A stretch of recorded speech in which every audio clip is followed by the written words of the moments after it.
The polished story of New York's Gilded Age has always emphasized the spectacle of wealth, the marble facades rising along Fifth Avenue, the carriages gliding past torchlit entrances, and the orchestras playing from unseen galleries while gowns caught the light like cut crystal. The common outline suggests that society sorted itself naturally in those years, that refined taste acted as the final arbiter, and that money, displayed with appropriate restraint, would eventually open any door worth passing through. Archival traces complicate that pleasant narrative considerably, revealing a structure that operated not with the fluid ease of taste, but with the rigour of a constitution and the subtlety of theatre. Power in this world did not merely follow capital, it followed access, and that access was meticulously managed.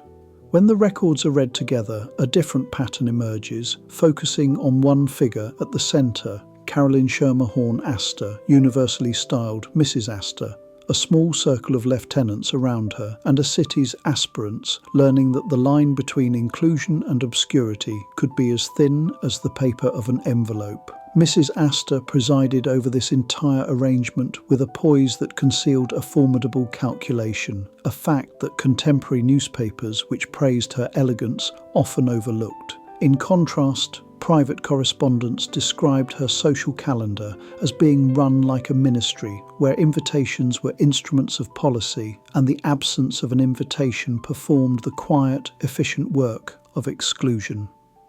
The phrase "the 400" became the age's shorthand for the exclusive society of New York, but it functioned as more than a simple witticism. Its number echoed the precise capacity of a single ballroom that set the rhythm for an entire social season. The list itself was continuously revised, defended and performed, operating as a critical registry of legitimacy for those who wished to consolidate and maintain their positions.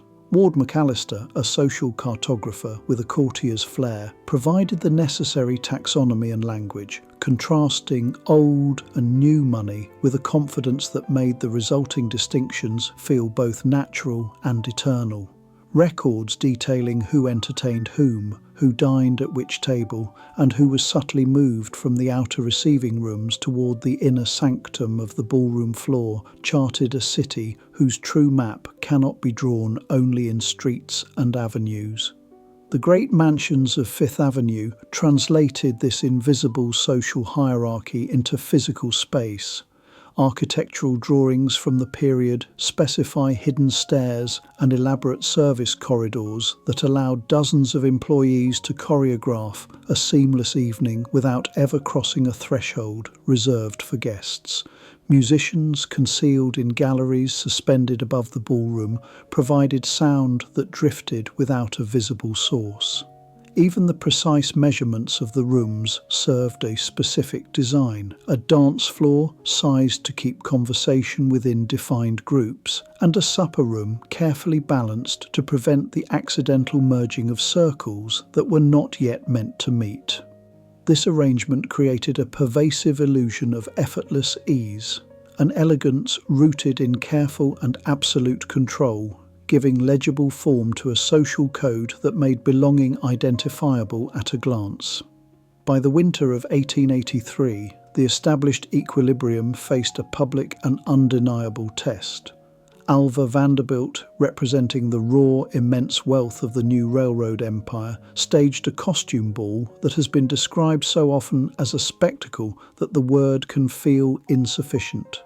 The essential significance of the event, however, rested not in its feathers or its spectacular jewels, but in its function as a calculated application for admission, designed specifically to be impossible for Mrs. Astor to ignore. Society pages immediately recorded the sheer extravagance, yet the private correspondence written in the season that followed recorded something far more significant: a strategic recalibration of power. When Mrs. Astor's acknowledgement of the family arrived, it was understood as the true event of the evening, providing public proof that the gate could open for a house whose fortune had previously been regarded as too new. The subsequent invitation served as a treaty, but one that did not rewrite the law of society. It affirmed that the law could, when forcefully petitioned, recognise fresh power without surrendering the fundamental rules that helped maintain the system.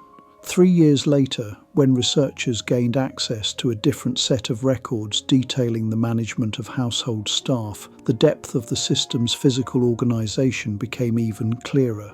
The concealed physical labour that enabled the social theatre is meticulously recorded in payroll books and household manuals. In contrast, the visible experience is recorded in breathless society columns that describe only light, scent, and sound. The deeper function of the houses appears only in the alignment between these two sets of records, an architecture explicitly built to define difference without ever stating it aloud. Documents from the 1880s and 1890s record a familiar cycle in which a family new to the city would construct a palace and then patiently await formal recognition. Established families waited to see whether the owners could successfully exhibit the codes that permitted inclusion, restraint where it was prized, exuberance where it was sanctioned, philanthropy only in the accepted forms, summer attendance only in the correct sequence, and, most critically, marriages that added lineal weight as well as money. The simple ceremony of placing a calling card on a silver tray belonged to etiquette. The subsequent log quietly kept by the butler belonged to strategy. The pattern becomes even clearer when we examine marriage records from the same period and cross-reference them with the butler's logs. By correlating those logs with newspaper notices of engagements, an observable logic appears. Specific suppers were designed to place two names in proximity. Subsequent dances repeated the pairing, and a winter of calculated appearances sealed a summer proposal. The romantic language of courtship survives primarily in fiction. The language of financial and lineal merger sits plainly in the family's private papers. When a leading patriarch's death in March of 1901 sent a substantial estate into probate, the distribution outlined on parchment quietly validated the social map of the previous decade. The trustees named in those legal papers also sat on the boards of banks that financed new real estate developments, while their wives and sisters simultaneously chaired the charitable committees whose balls perfected the season's calendar. It was not accidental that the 400 remained a convenient number for the city's most important assemblies. A room that could accommodate that number encouraged a specific fiction, that there existed a finite list of those who mattered, and that the metropolis's cultural health depended upon their regular congregation. The fiction sustained the structure, and the structure made the fiction difficult to challenge. The profound human cost of this relentless system is often obscured by the glitter of the Gilded Age narrative. The theatre of society contained genuine strains that were never meant to be staged. Diaries and letters, sometimes quoted discreetly in later biographies, describe the significant tensions inherent in marriages that were made to stitch fortunes together or to add weight to fragile reputations. A daughter's persistent illness might be conveniently presented as an extended period of travel when the medical reality was far more complicated. Likewise, a son's significant debts could be rapidly translated into a distant job quietly secured through a friend's influence on a corporate board seat. These difficult details rarely reached society columns except through subtle euphemism, yet they appear openly when the private papers of distant family branches are eventually opened by researchers. In the best houses, discretion served as the highest form of kindness, protecting the vulnerable. In the worst, discretion preserved appearances at a far too high human cost. The record, therefore, refuses simple generalization. It provides only particularities that demonstrate universal human frailty. Contemporary correspondence, which wasn't unsealed until 2005, adds another dimension to this picture of sophisticated management. Even as Mrs. Astor's health declined and her reign waned, The instrument of control remained, though a new set of hands held it. Society writers began to reference a triumvirate whose influence spanned both Fifth Avenue and Newport. Alva Vanderbilt, applying architecture and publicity with strategic precision; Mamie Fish, whose houses became laboratories for audacity undergirded by iron organisation; and Teresa Fair Ulrichs, whose mining fortune, polished by East Coast tutelage, moved easily between summer cliffs and winter avenues. The names of the governing figures shifted, but the social code did not. Ballrooms changed addresses and orchestras tuned in different rooms, and yet the guest lists, continually cross-checked, debated and guarded, continued to identify the circle inside of which critical business alliances were formed, marriages were negotiated, and reputations received their final permanent shape. In examining the city's institutional history between 1890 and 1920, the broader consequences of this social architecture become clear. Museum boards that included Astor and Vanderbilt connections curated collections that still shape galleries today. University trustees with ties to the same families guided expansions and faculty appointments. Charitable organisations built professional infrastructures under the governance of boards whose surnames read precisely like a social calendar. Annual reports articulate the seriousness with which this work was undertaken, and they also reveal an implicit assumption that the same select circle responsible for a social season's success would naturally remain responsible for a city's entire cultural direction. While critics disagreed then as now, the remarkable durability of those institutions suggests that the model for translating social capital into civic architecture had its own sophisticated strengths. The true sophistication of these arrangements becomes even more apparent when we examine the underlying system that allowed a handful of dynasties to build and maintain power across generations. This required a constant, systematic translation of private resources into public legitimacy, a mechanism that operated through three distinct but interconnected patterns. The first pattern is the architecture of power, space as system. The physical and social map of the Gilded Age was difficult to tell apart. The houses themselves were designed not merely for living, but for control. The stacking of floors allowed the formal rooms to be displayed in a strategic sequence, with walls of damask and mirror perfectly framing faces and signalling an owner's taste. More critically, the thresholds were calibrated to slow or accelerate the passage of guests according to the host's specific design. Staircases announced power by allowing arriving guests to compose themselves for an audience, turning an entrance into a deliberate performance.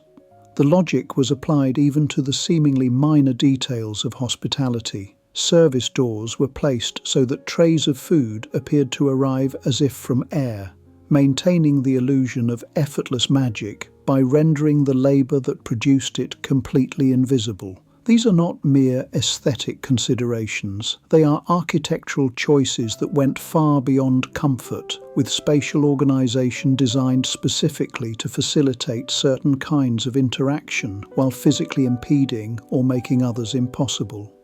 Even after the great mansions were eventually demolished or transformed into institutions, the logic of those rooms persisted. The elegance of the Gilded Age depended entirely on this intricate infrastructure of order. The surviving invitations, seating charts, and engraved calling lists do not appear comic. They function instead like paper algorithms, continually refining a precise social ranking expressed through the metric of hospitality. Proximity at a dinner predicted opportunity, appearances in a specific set of rooms predicted acceptance, and repetition predicted permanence. This pattern of strategic alliance extended beyond simply the management of space and the physical choreography of a party. The second pattern is the mechanism of translation from capital to lineage. The constant motion of New York's economy, wild and turbulent in the decades after the Civil War, needed a sophisticated, stabilizing narrative, and that narrative needed a stage. What began as open skepticism toward new fortunes softened into conditional acceptance, provided that specific criteria were met. A family required a demonstrated commitment to institutions considered civic, a residence designed by an approved architect and strategically placed in the correct company, and most importantly, a marriage that effectively linked one family's raw money to another's established name. The women who governed participation in this system understood that fashion alone could not sustain the entire social structure. They preferred the deeper allegiance produced by shared obligation and responsibility. Marriage records reveal that Family A, the Vanderbilts, connected to families like the Sloanes and Belmonts. The Astor lines, in turn, intermarried with Livingstons and Chandlers.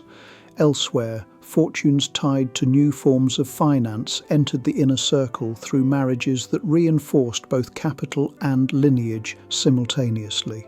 What appears in society pages as 4 separate dynasties competing for dominance is actually an interconnected network operating according to shared, fundamental interests. The women of these powerful houses often accomplish the critical translation of new wealth into the established idiom with greater fluency than the men whose money required the journey. The triumvirate's tenure, Vanderbilt, Fish, Ulrichs, illustrates this fluency vividly. This pattern arises not from conspiracy, but from the sensible gravity that draws those with shared interests toward one another, facilitated by social institutions designed to make those meetings frequent and comfortable. A season could include novelty and spectacle, as the Vanderbilt Ball proved, so long as the underlying foundation of the structure remained steady and intact. The third pattern is the infrastructure of discretion, control of the narrative. Beneath the polished veneer of elegance and the visible flow of capital, records from private law firms reveal a constant, essential flow of settlements, property transfers, and strict confidentiality agreements. The sophistication of these arrangements becomes even more apparent when one examines the files of one Manhattan attorney, which were preserved by his descendants and later deposited in the New York Historical Society. These files contain receipts for special retainers paid to editors and society columnists between 1892 and 1904. The amounts were modest by today's standards, often only $200 or $300, but in an era when a journalist's annual salary rarely exceeded $1,000, such payments could decisively reshape coverage. In several instances, the marginal notes preserved in the files identify the motive for these payments with studied brevity: silence preferred. This complex system of influence operated in concert with another, quieter form of narrative control. Private investigators, then referred to as inquiry agents, were retained not to uncover wrongdoing, but specifically to locate and retrieve letters, photographs, and diaries that might invite scandal or jeopardize the public reputation of the family. One surviving memorandum from 1910 details the recovery of correspondence between a junior family member and a person deemed unsuitable for their circle. For historians, the resulting gaps left by destroyed documents and sealed archives represent more than simply missing data. They signify the limits of public understanding that the system imposed. The family's discretion also reflected an older notion of decorum, a belief that dignity required silence and that private matters should remain private. Yet restraint has costs. In attempting to control their story, these dynasties inadvertently ensured that myth would always hover at its edges.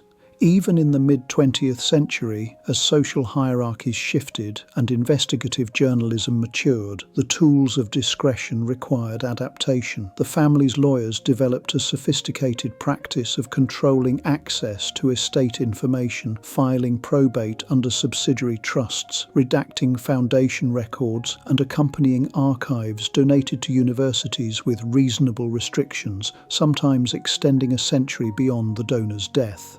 there remains a particular and rather profound irony in the fact that Alva Vanderbilt, whose most famous party forced a social gate to open, whose single-minded determination compelled Mrs. Astor to acknowledge her existence, would ultimately direct her considerable resources and formidable talent toward causes that pressed beyond society's borders, playing a notable and decisive role in the movement for women's suffrage. The skills she had honed in the pursuit of admission, treating architecture as a form of argument, deploying publicity as leverage, and perfecting organisation as an art form, translated directly into an advocacy that fundamentally altered the civic landscape. The transformation suggests something more complex than simple hypocrisy or a late-life change of heart, pointing instead to the way that wealth and power, once successfully consolidated, can take on trajectories that their original architects might never have anticipated or intended.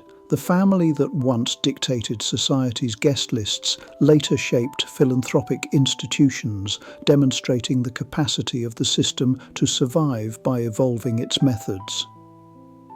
This refusal of the record to offer a tidy, moral summary insists that understanding these systems requires moving beyond simple narratives of merit or villainy.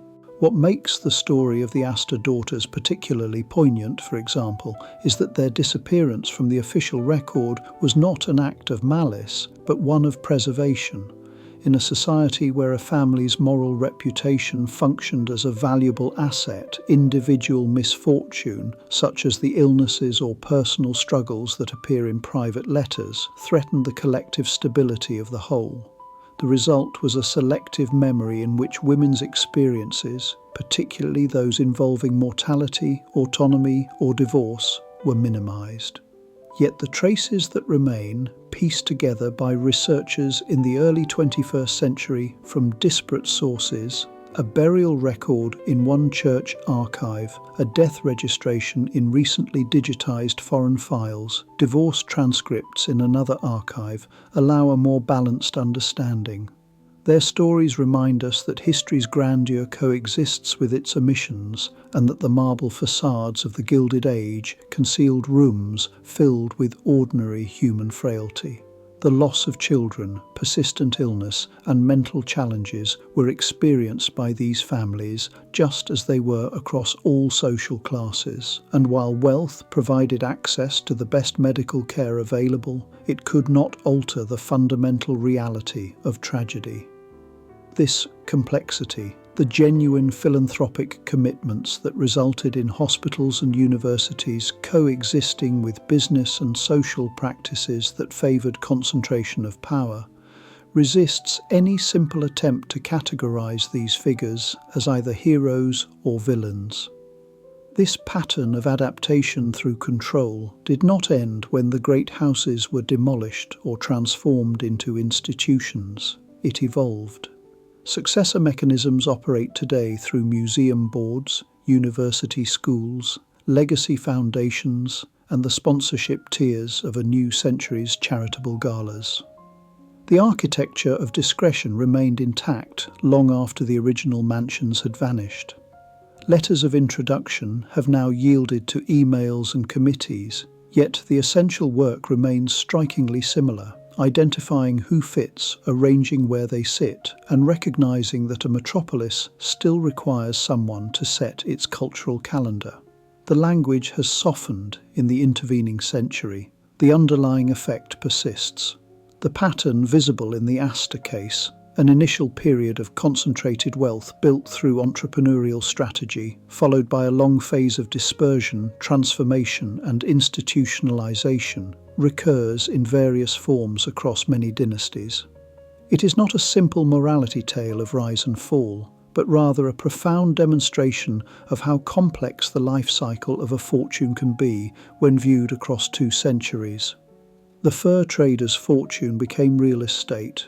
The real estate became trust income. The trust income became philanthropy. This sustained process reflects a class that taught itself to perform sophisticated administration under the cover of entertainment and culture. When future historians open the sealed portions of today's archives, those restricted boxes deposited in university collections in the late 20th century, they will find correspondence that completes the pattern we can only sketch. They may discover how the networks between old and new wealth evolved in recent decades, how legacy foundations collaborated across different families, and how the boundaries between philanthropy and direct influence blurred.